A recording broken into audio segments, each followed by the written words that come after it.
The woman pushes open the door and steps outside into the crowd of zombies, instantly attracting the attention of the surrounding zombies. Murch is terrified to the extreme but clenches her teeth and manages to suppress her fear.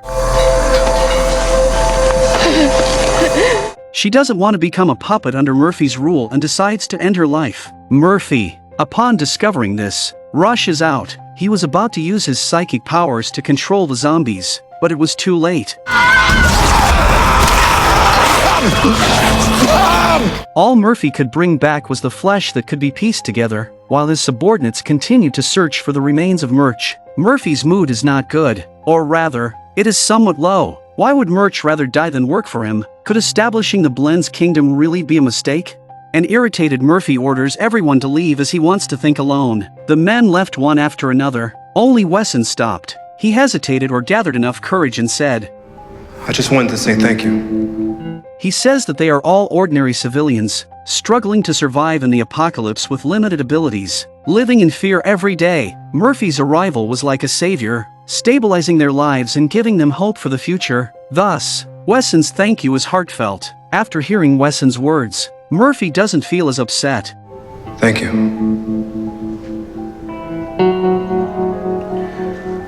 I'll just go help out with the moat. After being alone for a while, he regains his confidence. However, now that Murch is dead and the production of the Blend's vaccine has stopped, there isn't enough vaccine to inoculate many people. Murphy can't understand why this woman would rather kill herself than help him. Looking at Murch's split open head with the brain exposed, he stops. Subconsciously, Murphy wants to devour the delicacy before him, but he comes to his senses in time. This thought is horrifying. He tries hard to restrain himself, but his eyes involuntarily drift back. On the other hand, after escaping Murphy, 10K, being pursued by Will, has no choice but to jump off a bridge, disappearing within seconds. Fortunately, 10K doesn't die but is washed downstream.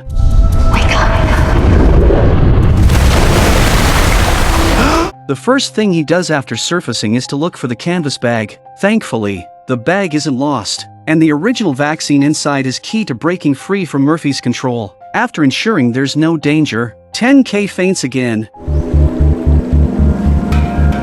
It's unclear how much time passes before 10K slowly opens his eyes. His clothes dry due to the hot weather. 10K feels a tremendous pain in his abdomen and lifts his shirt to see a bloody wound at his ribs, likely caused by being smashed against rocks by the current. He bears the pain and grabs some dry moss from the riverbank to press against the wound, hoping to stop the bleeding. At that moment, 10K looks up to see a figure on the bridge. It's Will, who has followed him. Knowing he can't stay, 10K picks up the bag and quickly moves deeper into the woods. After another half hour of walking, 10K was in a bit of a mess. Not to mention the huge physical exertion. The wound was bleeding all the time, so he would not be able to hold on sooner or later. But what was following him like a dog's skin? It should be his blood that guided Will's way. 10K looks back at the river, realizing he has no way out. 5 minutes later, Will follows the trail to the shore. Spotting blood in the water, he looks across to the other side, guessing that the kid has probably run over there. After Will has gone far enough, a figure emerges from under the water. It's 10K. He knew he would eventually be caught by Will at his own pace, so he devised this plan. Suddenly, 10K spots a wooden board floating nearby, just big enough to lie on. Drifting with the current seemed like a good idea, no matter where it ended up, as long as it meant evading his pursuer. The sun overhead was somewhat warm, and birds flew freely. As 10K watched, he suddenly felt sleepy and, in a haze, saw two people. I tried to get to him. There were too many. I don't believe you. This part of the past was not mentioned before. It was 2 years ago when the X-team was still en route to California, and Cassandra was still alive. 10K caught a wild child halfway through their journey. This little guy was stubborn and savage, even managing to steal his sniper rifle.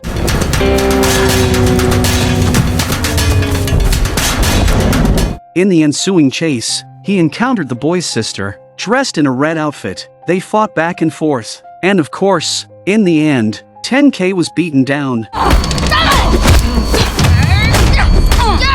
Fight's over! Hey, bring it up! Hey!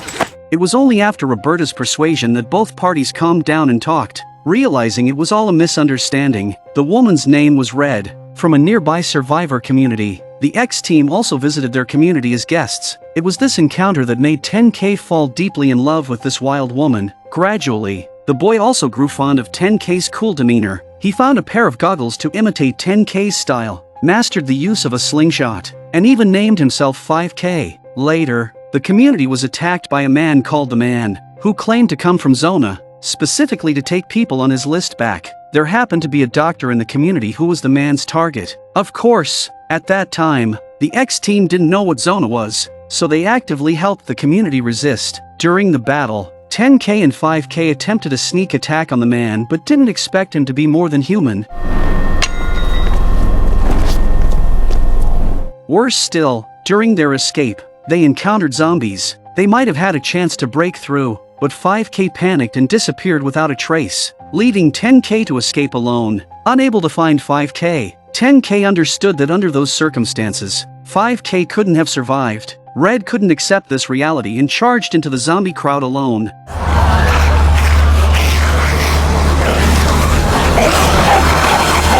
As expected, the siblings became an everlasting pain in 10K's heart, with Red being the first girl he had feelings for. Back to the present, 10K lies on the wooden board, unsure why these memories resurfaced. After a while, it starts raining, forcing him to take shelter under a tree. Already weakened by his injuries and now hungry, he knew he was on a path to death if things continued this way. So, when the sun came out, 10K, disregarding the disgust, ate bugs to maintain his strength.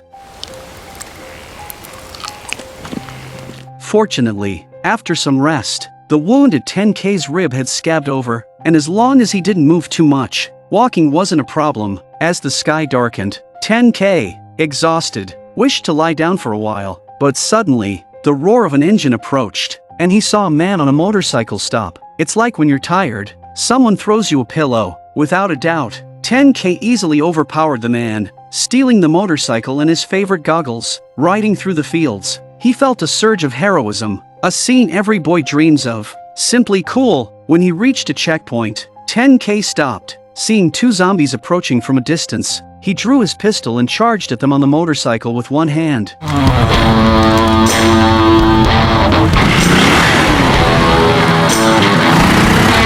10K smiled, a scene he'd only seen in movies, never imagining he'd get to play the cool guy himself. The thrill was indescribable. 10K circled around, looking for more zombies, but unexpectedly, instead of zombies, he found a steel wire stretched up ahead.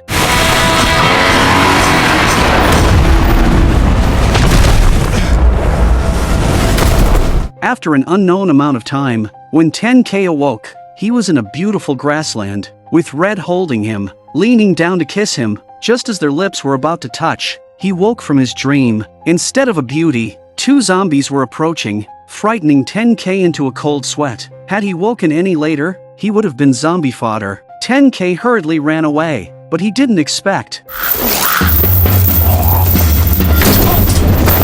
It was definitely the work of the person who robbed him. To make matters worse, there were two more zombies closing in from another direction. With no choice, he had to deal with the zombies in front of him first. 10K wrapped a chain around the neck of the first zombie and used a back throw to bring it down, then stepped on it firmly. Without time to rest, he quickly freed his hands to deal with the remaining zombies. However, the large movement aggravated his previous abdominal wound, and 10K clenched his teeth to continue fighting. Eventually, three zombies approached at the same time. 10K tried to open the car door to take cover but failed. Fortunately, there was a tire cover on the ground, but after a struggle, the tire cover could only momentarily repel the zombies. Against larger zombies, it was utterly ineffective. Moreover, the pain from his wound made it difficult for 10K to exert any strength. In a critical moment, he could only climb onto the car roof to protect himself. It was ridiculous. The zombies at this stage had evolved to have some intelligence and even knew how to pull on chains. Luckily, at the crucial moment, 10K grabbed the windshield wiper and stabbed downwards. After killing this zombie, he was extremely weak. Sweat dripping down, he felt like he could faint at any moment, until the growling of zombies snapped 10K back to reality. He gathered all his strength and hammered down on a zombie several times.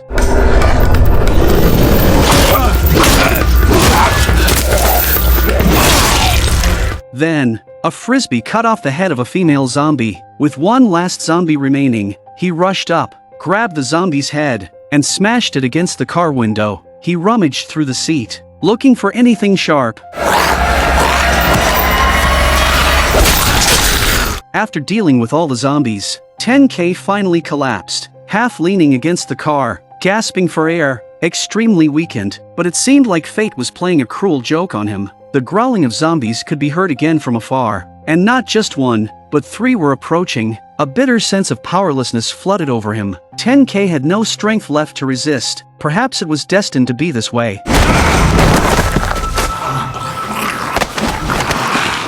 Get out of here!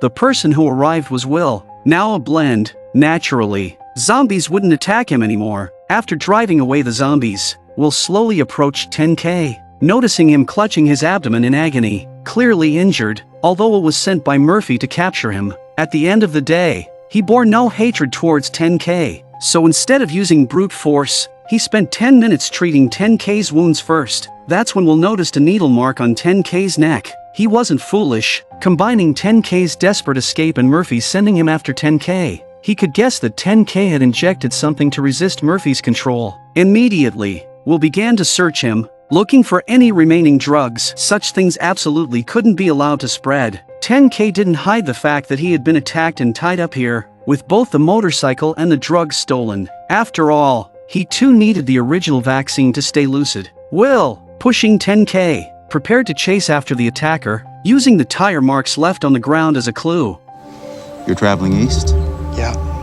10 minutes later, 10K, claiming to be thirsty, went to the river to drink water, but in reality, he was looking for an opportunity to escape. He didn't want to return to being under Murphy's control. There was a white stone near him.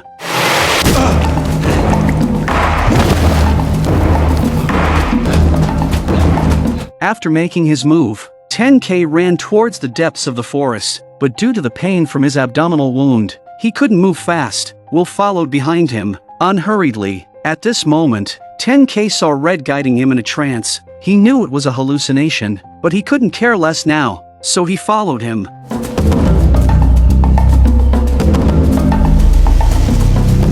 After about 2 kilometers of this cat-and-mouse chase, 10K's body couldn't hold up anymore, and he collapsed to the ground. Will was very angry, not understanding why 10K wanted to escape.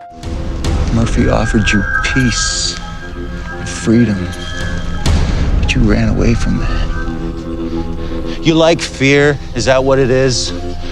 What about pain? You like pain? Exhausted and in pain, 10K passed out. When he woke up again, his hands were tied. Will didn't treat 10K harshly. After all, he was someone Murphy cared about. On the road, Will said to 10K, "Do you know? Murphy has a plan to restore electricity supply and even running water. Can you imagine how wonderful the future of the Blend's kingdom will be? Before, we all lived in fear of zombies. Murphy's arrival solved all of that. Why are you so resistant?" 10K disdainfully replied, "That's because I know him better than you do." Will laughed. To him, what kind of person Murphy was didn't matter. All he knew was that his daughter was saved from death by Murphy, and now their family of 3 lives well in the Blend's kingdom, free from fear of zombies. For the first time in many years, they felt safe. Hearing this, 10K remained unmoved. He believed that Will felt this way because he had been bitten by Murphy. So, what Murphy did couldn't simply be deemed right or wrong. He provided many people with a stable life in the apocalypse, making him the greatest benefactor. But there were still some people who couldn't accept having their thoughts influenced. In Will's eyes, 10K couldn't see the essence of things. He constantly talked about wanting freedom, but did he feel the same when faced with zombies? Just then, a zombie walked towards them. Will stepped forward, not stopping the zombie but instead showing off his immunity to zombies granted by Murphy. He wanted 10K to truly understand what it's like to live in suffering in the apocalypse, what it feels like to live in fear every day. Naturally, 10K wouldn't just sit there waiting to die. He wanted to pick up a stone from the ground, but his hands were tied and he couldn't pick it up.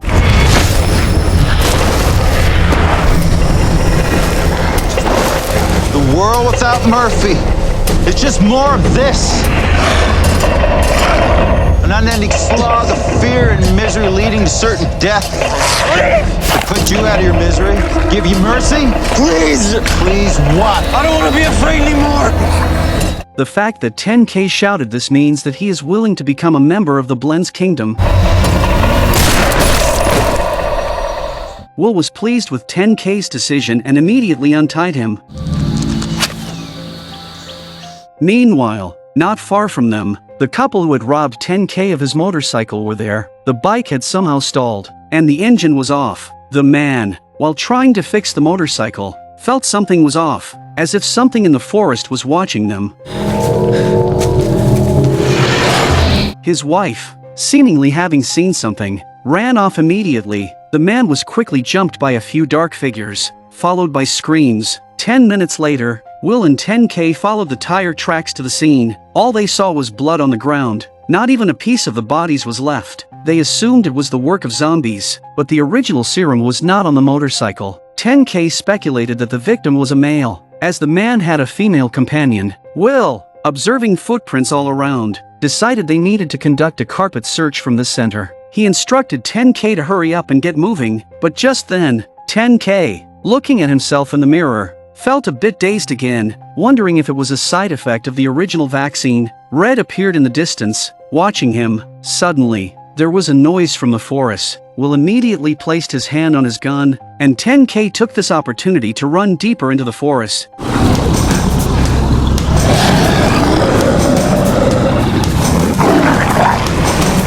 After running for a while, he coincidentally arrived at the woman's hiding spot and also saw the canvas bag containing the original vaccine. 10K wanted to chase after it, but seeing several dark figures following, he had to change direction, but Will was also chasing after him, and 10K had no choice but to try to shake him off first. But it seemed he had chosen the wrong direction, as there was a high cliff ahead. Will had just seen 10K's figure dashing wildly and pursued him, but when he arrived at the edge of the cliff, the ground had only a pool of blood, with no bones or flesh left behind, just like the man who had stolen the motorcycle. Moreover, one of 10K's shirts was on the ground. Will couldn't help feeling sad as he looked down the cliff, thinking that the kid must have been killed. Of course, 10K was not dead. He was hiding beneath the cliff. The blood on the ground was from a deer eaten by zombies. He took the deer's head and left his shirt to create the illusion that he had been killed. As expected, Will sighed, turned around, and left to report back to Murphy.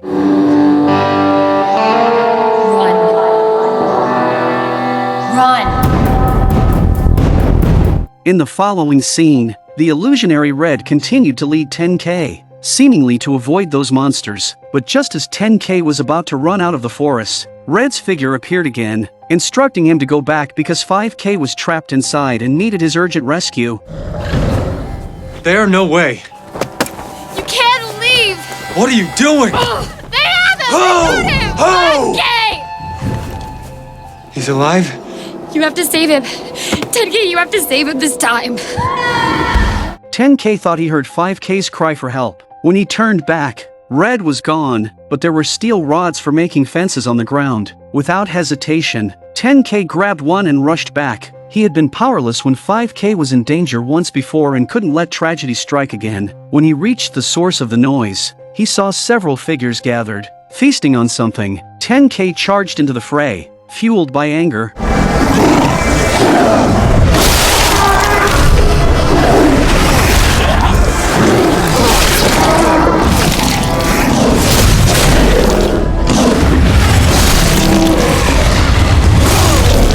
After eliminating all the unidentified creatures, 5K was indeed lying on the ground, but no matter how 10K called, there was no response. Upon closer inspection, it wasn't 5K, but the woman who had stolen the serum. She had now turned into a zombie, and there was a canvas bag beside her. The dark figures were dressed in military gear, likely mutated wild people. Red's apparition mystically guided him, providing him with the direction. With the serum, he could maintain clarity for an extended period. The priority was to quickly find Roberta and the others. However, he could feel his hallucinations getting worse. It was either a side effect of the original vaccine Dr. Murch had injected him with, or the effects were wearing off. Thinking over it, 10K took a vial of the vaccine from the backpack and injected it into his thigh. The vaccine's effects were immediate, causing him to convulse and faint.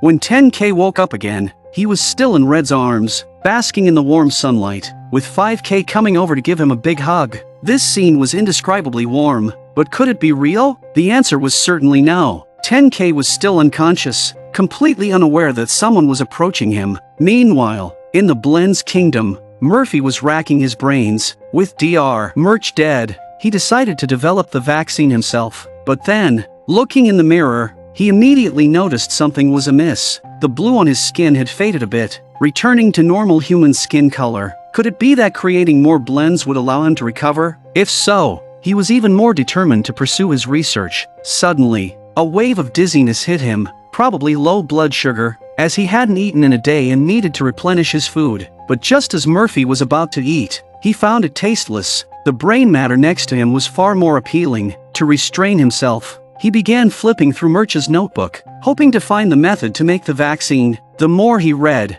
the more restless he became, the urge within growing stronger. Psychoteam or mapkinesis? Thus, Murphy allowed himself a moment of indulgence for once, happily consuming the brain matter. His efficiency in reading the notes significantly increased, suggesting there might be some truth to you or what you eat. Eventually, he realized that making the vaccine might not be so difficult after all. At that moment, Will returned, reporting the bad news about 10K. Murphy's expression immediately became serious. Whether from sadness or not, he simply said, "If you haven't seen 10K's remains with your own eyes, then the kid is still alive. He's got 10,000 lives, and he will find Roberta and bring them to attack me, so you must quickly prepare our forces for battle. This will be a war that concerns the future of humanity." Battle for the future of humanity is about to begin, and I intend to win it.